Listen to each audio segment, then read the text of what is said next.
Assalamualaikum warahmatullahi wabarakatuh. Teman-teman yang dirahmati Allah Subhanahu wa Ta'ala, semoga selalu dalam ridho dan lindungannya. Marilah teman-teman, kita simak beberapa hari lagi kita memasuki tahun baru 2025. Bagaimana kita menyikapinya? Bagaimana hukumnya menurut pandangan kita sebagai muslim? Mari kita simak mutiara hikmah berikut ini. Kita jadikan perenungan dan motivasi perbaikan diri kita. Jangan lupa like, subscribe, dan notifikasi. Yaitu mereka rame-rame merayakan tahun baru Masehi. Dan ini saudaraku seiman adalah sesuatu yang disayangkan sekali, dan harusnya setiap dai, ulama tidak pernah berhenti untuk menjelaskan ini kepada kaum muslimin, karena hal ini berhubungan dengan masalah banyak hal. Yang pertama, berhubungan dengan masalah sisi agamanya. Dari sisi agama ini paling sedikit ada 4 hal yang harus kita perhatikan. Berhubungan dengan masalah akidah Anda. Akidah adalah prinsip dasar seorang muslim yang dia harus hidup mati untuk itu. Dalam akidah kita, baginda Nabi SAW bersabda, "Man tasyabaha biqaumin fahuwa minhum." Barang siapa yang menyerupai satu kaum, maka dia termasuk golongan mereka. Dan ini Nabi SAW fokuskan hadits ini untuk orang-orang muslim yang mengikuti orang non-muslim. Seperti itulah. Apakah Anda berpikir di zaman Nabi SAW orang-orang Nasrani tidak merayakan tahun baru? Sudah, mereka merayakan itu. Mereka merayakan di istana-istana kaisar mereka. Mereka merayakan di jalan-jalan mereka. Mereka menjadikan sebagai acara ritual. Anda kalau tanya orang Nasrani sekarang, apakah tahun baru itu adalah acara ritual? Mereka akan mengatakan iya tentunya. Mereka akan mengatakan iya, itu adalah ritual, gitu kan? Nah, kita tidak boleh mengikuti ritual mereka. Apakah sudah sampai kepada Anda? Pernah ada orang Mekah, kafir Mekah, datang bernegosiasi dengan Nabi SAW, lalu berkata, "Wahai Muhammad, kita bagi 2 aja Mekah nih, setengah buat kamu, sehari buat kamu, sehari buat kamu." Maksudnya ayo deh, kita toleransi lah, gitu kan. Kamu ikut ibadah kami sehari, semua yang kami lakukan, kamu ucapkan selamat buat kami, kamu ikut-ikutan, pokoknya ayo kita saling dukung, dan kami pun mengikuti ritual kamu sehari. Apa jawaban Nabi SAW? Oke, karena kita bahas toleransi? Enggak. Kata Nabi SAW, enggak bisa. Baik, sehari buat kami, sampai pada tingkat orang kafir Quraisy mengatakan, dan seumur hidup buat kamu. Kalau dipikir secara akal sehat teman-teman sekalian, apa sulitnya Nabi SAW mengajak para sahabat, waktu itu jumlahnya juga masih sedikit di Mekah. 13 tahun Nabi SAW berdakwah, itu yang masuk Islam 153 orang. 83-nya itu hijrah ke Ethiopia bersama Ja'far bin Abi Thalib radhiyallahu anhu ajma'in, dan 70-nya tinggal bersama Nabi SAW. Jadi cuma 70 orang waktu itu. Ruginya apa ngikutin? Toh akhirnya bisa didukung oleh orang-orang kafir Quraisy, karena mereka pada saat itu bukan lagi minta Nabi SAW meninggalkan agamanya, tapi ya udah deh, kita toleransi yuk. Nabi SAW mengatakan tidak boleh. Lalu pada saat itu teman-teman sekalian, turun firman Allah Subhanahu wa Ta'ala surah Al-Kafirun.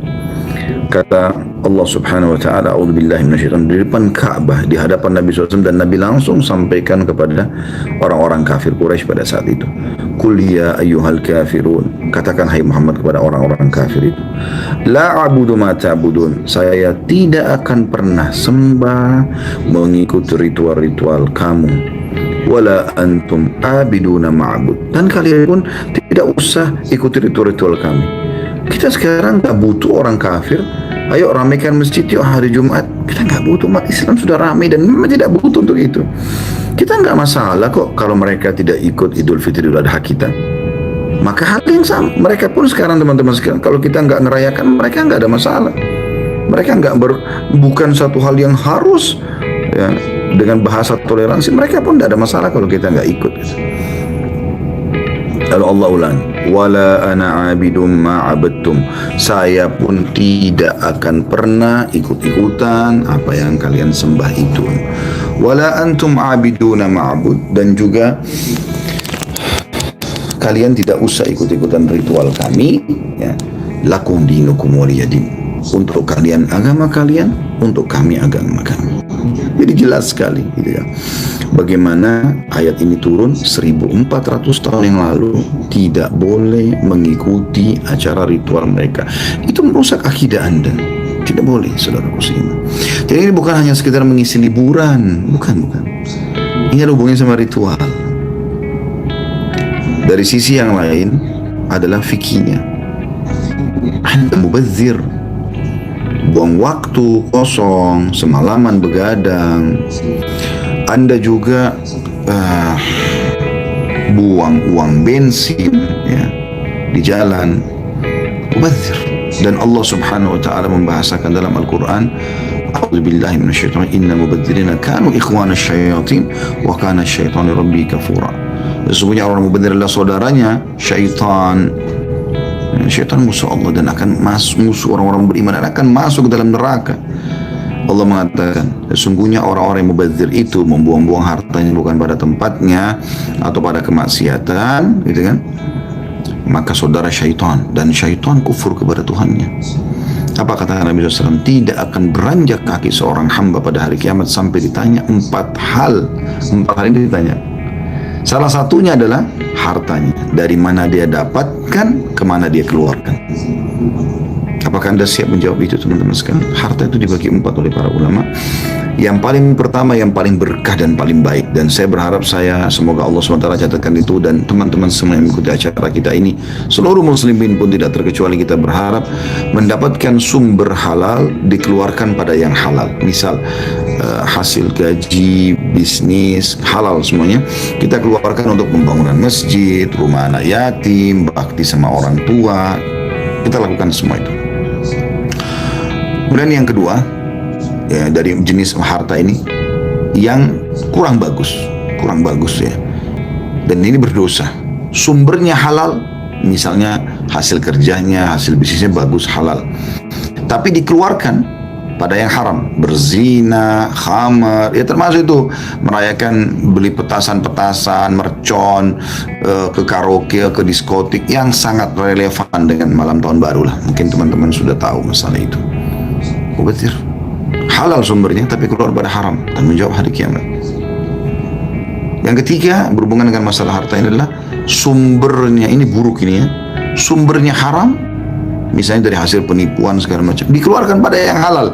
Misal dia umrohin orang tuanya, dia bangun masjid, nggak boleh karena sumbernya haram. Kata Nabi SAW, Inna Allah tayyibun la yaqbalu illa tayyiban. Allah itu suci, bersih, sempurna, nggak terima kecuali yang seperti itu.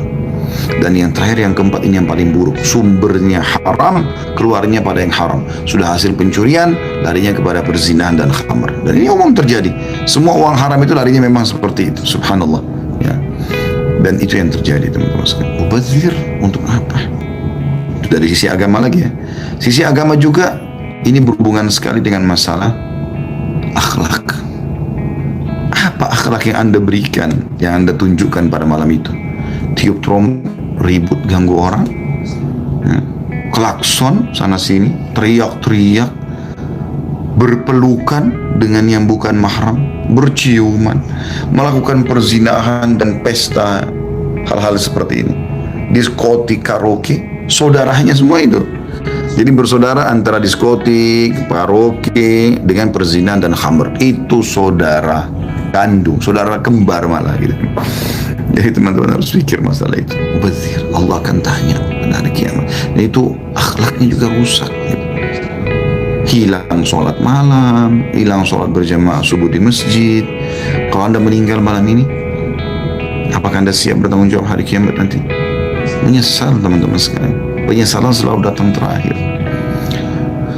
Ulama menganjurkan, anggap amal terakhir yang Anda lakukan itu, anggap amal yang sedang Anda lakukan, baik atau buruk, adalah amal terakhir Anda.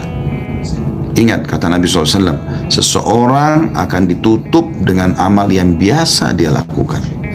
Kalau Anda biasa baca Quran, berdoa, sholat berjamaah di masjid, sholat malam, sedekah, bakti sama orang tua, semuanya, maka Allah akan tutup hidup Anda dengan itu. Cara mengetahui orang itu husnul khatimah dari situ. Dari situ kita mengetahuinya, dengan cara kita tahu, oh orang ini seminggu sebelum dia meninggal, dia sholat di masjid loh, dia sedekah loh, dia bakti sama orang tuanya loh, dan seterusnya. Dan kalau seseorang mau tahu su'ul khatimah, keburukan matinya, itu dengan cara ditahu juga sebelum terakhir dia meninggal dunia seminggu, apa yang dia lakukan seminggu itu. Oh ternyata dia sering berzina, Allah tutup dengan perzinahan itu, naudzubillah. Semoga Allah jaga kita semua dan kaum muslimin. Atau mencuri, atau menipu, atau apa saja, Allah akan tutup hidupnya dengan itu. Begitu sabda Nabi SAW. Dari sisi lain masih yang salah, masalah poin pertama agama ya, dari sisi akidahnya rusak, dari sisi fikihnya juga ada pelanggaran agama tadi, mubadzir. Dari sisi akhlaknya nggak ada sesuatu yang Anda bisa tonjolkan di situ. Dari sisi dakwanya, apa yang Anda dakwakan? Oh selamat tahun baru Masehi, apa hubungannya sama Anda sebagai seorang muslim? Saya ulangi lagi, di zaman Nabi SAW itu ada perayaan ini, ada perayaan Natal, ada perayaan tahun baru. Pertanyaannya, apakah Nabi lakukan? Padahal waktu itu kaum muslimin masih sangat sedikit. Mereka harusnya lebih mengumandangkan toleransi di poin itu, kalau dianggap itu toleransi ya, daripada zaman kita sekarang. Sekarang kita paling banyak di dunia kaum muslimin. Untuk apa gitu? Untuk apa saudara muslimin? Dari sisi sosial, apa yang Anda berikan di sisi sosial? Ribut, trompet sana sini, macet jalanan, perkelahian terjadi. Oh banyak hal. Dan dari sisi ekonomi juga, kenapa Anda tidak menggunakan harta Anda pada hal yang lebih bermanfaat? Gitu kan? Kan bisa dipakai untuk yang lebih bermanfaat. Misal, bensin mobil itu dipakai untuk ngajak teman-teman sama-sama sholat subuh berjamaah di mana yuk, gitu. Ada juga poin yang saya ingin titik beratkan. Ini pendapat saya pribadi tentunya, tanpa mengurangi penghormatan kepada siapapun gitu ya. Ada juga orang muslimin yang sibuk merayakan tahun baru ini dengan acara ritual mereka. Itu ritual kita maksudnya orang Islam, dengan pengajian, tablik akbar, zikir akbar, atau apalah namanya. Saudaraku seiman, jangan dihubungkan dengan tahun baru Masehi. Ini acara ritual mereka. Kenapa antum tarik ibadah kita misalnya pun ke acara mereka? Untuk apa? Apakah Anda sudah kehabisan waktu? Allah sudah buat kita sehari punya 5 waktu menghadap dengan azan dikumandangkan, hayya 'alas shalah, hayya 'alal falah, ayo menuju mengerjakan sholat, ayo menuju kepada kemenangan. Satu hari 5 kali kita ritual. Alhamdulillah. Kita mau baca Quran setiap saat, kita ada zikir pagi petang, kita bisa bakti sama orang tua setiap saat, hidup ataupun sudah meninggal mereka. Kita bisa berbuat baik pada fakir miskin setiap saat. Kita bisa berzikir setiap saat, kita bisa buat tablik akbar setiap saat. Kenapa dihubungkan dengan tahun baru? Apakah Nabi SAW dan para sahabat pernah ya, oh ini karena tahun baru Masehi, ayo kita buat tablik akbar atau pengajian? Pernahkah itu? Kalau Anda mengatakan kan untuk mengisi waktu anak-anak muda muslim, bukan begitu. Jelaskan kalau itu tidak boleh. Anggap hari ini tanggal 31 Desember 2019 sama dengan hari-hari yang lain. Malamnya sama dengan malam-malam yang lain. Tidak usah diistimewakan karena Anda seorang muslim. Saya tidak bicara orang muslim itu hak mereka tentunya. Allahu a'lam. Mudah-mudahan Allah SWT menjaga kita dari segala pelanggaran agama, dan Allah memberikan kita lebih izzah dan mulia dengan agama kita ini. Jangan lupa like, subscribe dan notivasi.